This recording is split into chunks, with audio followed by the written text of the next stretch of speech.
Hello, I'm Dr. Lauken, and I'm going to be talking about positive mastectomy margins and specifically how those relate to the decisions about radiation treatment. Thanks for joining me, and I look forward to seeing you if you're watching this in anticipation of a consultation appointment with me. So, a surgical margin is basically the cut edge. So, for example, if a breast is removed, there's going to be an area where that cut was made so that the tissue on one side of it was removed and the tissue on the other side remains in the body. Here's an example that shows at the deep margin of the breast where it's separated from the chest wall, we have a margin. Now, another place where we can have a cut edge, especially if a patient has a skin sparing mastectomy, they may have the nipple removed, but much of the breast skin is preserved, and especially if they're going to have some form of reconstruction uh, at the time, that there's going to be a surgical margin just under the front skin surface, the so-called anterior margin, just as shown with those arrows. And of course, the breast has an upper edge, it has a lower edge, and it has uh, an inner and outer edge where the tissues mingle with the rest of the body. And one will have margins there as well. Now, sometimes a cancer is obviously close to an edge, just as we see in this picture. The picture on the right is a cross section of the breast, and where you can see that kind of area of tissue that kind of stands out, uh, and where it's shown with the yellow marker on the left side, you can see that it would be a challenge to create a clean plane of separation. So you'd think, this is a place where it might be quite likely to have the so-called positive margin or cancer cells right at the edge. And what if margins are indeed positive? What if there is cancer right at the edge? Is radiation a good idea? And the answer isn't totally straightforward because the answer is, well, maybe sometimes it's a good idea. And looking at the two little sketches, the one on the top shows that yes, there's some cancer and it's very, very close to an edge. And the one at the bottom shows, well, yes, there's cancer and it's not only is it at the edge, but it's left a whole bunch of little bits of cancer on the inner side, i.e., the part that's left in the body. So that positive surgical margin is a marker for the presence of more cancer inside. So before we talk about some of the factors on how to decide about radiation, one way we might think about this, the idea of a positive margin, is that imagine a house with a picket fence, and if someone comes up and just leaves their card on the fence, it doesn't mean that they went into the yard. They've just been at the edge. So a positive margin could be the equivalent of someone just leaving their calling card on your picket fence, but not actually going inside.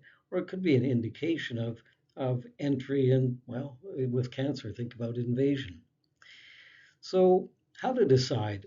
So this slide shows a set of what are called risk factors that your doctor will look at uh, when making a decision about whether radiation is a good idea for a positive margin after a mastectomy. And it turns out that young age, and the age cutoff can vary 45, 50, and some even higher, versus older. Younger means a greater risk of having a local recurrence after mastectomy. Next, features related to the nature of the tumor, its grade, its appearance under the microscope. Is it an aggressive looking tumor? And if it is, that's a risk factor. And next, its behavior as we look at it under the microscope. Are there signs of the cancer cells tunneling into little blood channels or tissue fluid channels right within the tumor? And if there are, that's a risk factor. And as you might imagine, that meshwork of little blood or tissue fluid channels, it can communicate with the deeper chest wall. So if we see that, that's a risk of the cancer potentially being able to get into the remaining structure. And then finally, as you might guess, the bigger the cancer, the more likely it's going to be able to leave some kind of uh, leftover in the region where the breast was removed. And particularly when there are many of those factors and the margin is positive, there could be a risk of local or regional recurrence. It could be as high as, say, 20%. And for such cases, as you might think, that radiation, which can potentially, not always, but potentially eliminate small microscopic areas of cancer, radiation could indeed be a useful tool when delivered to the chest wall to decrease the risk of recurrence. And likewise, if those risk factors aren't present, then it might be just like that someone's come up to a fence and just left their calling card without going into the inside. Radiation might not be needed for just the finding of a few cells at a surgical margin. The margins that are at the front, the so-called anterior margins, where there's been a skin sparing mastectomy, the reality is that no matter how gifted the surgeon, there can be just a little bit of breast tissue left at the edge, at the front.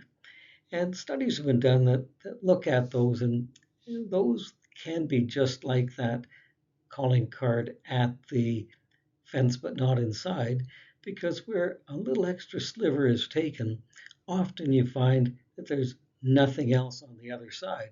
But maybe in up to 20% in some series, you can find a few such cells. So whenever we think about the idea of adding radiation treatment to the chest wall area, we think about, well, how easy is that? If we're trying to reduce the risk of a recurrence, we look at, well, how much bother will that create to the patient? And one special thing we think of is usually chest wall radiation is not really a great problem. If there has been a reconstruction, and the reconstructions can be of two kinds. Some kind of an implant may be placed, or the so-called autologous reconstruction, where the patient's own tissues have been transferred to the area. When there have been procedures like that, we have to look at the pros and cons a little bit more carefully.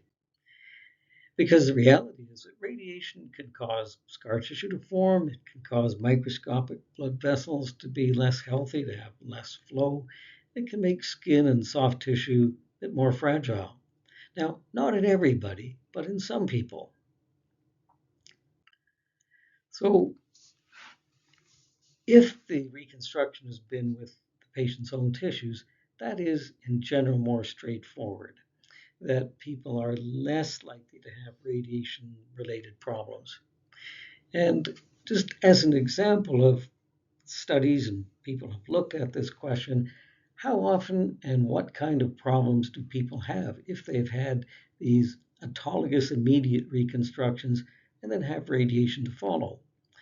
And I've just shown one example of a favorable study of over 200 people from a single institution where they had either had radiation treatment or they didn't have the radiation treatment, but they all had those autologous reconstructions. What they found when they measured things like quality of life, how the patient felt about the outcome of their reconstruction, uh, that there really wasn't a difference between whether the people had radiation or not. And some of the recognized complications, for example, this what's called fat necrosis or a breakdown of fatty tissue, happened in about 1 in 8, whether the patient had the radiation treatment or not. So, just to summarize, the idea of a positive margin after mastectomy, uh, one has to look at from an individual risk factors point of view. And in some cases, it can be helpful to add radiation as extra insurance. And in other cases, it's not needed. And when you have your consultation, that question will be put on the table and discussed.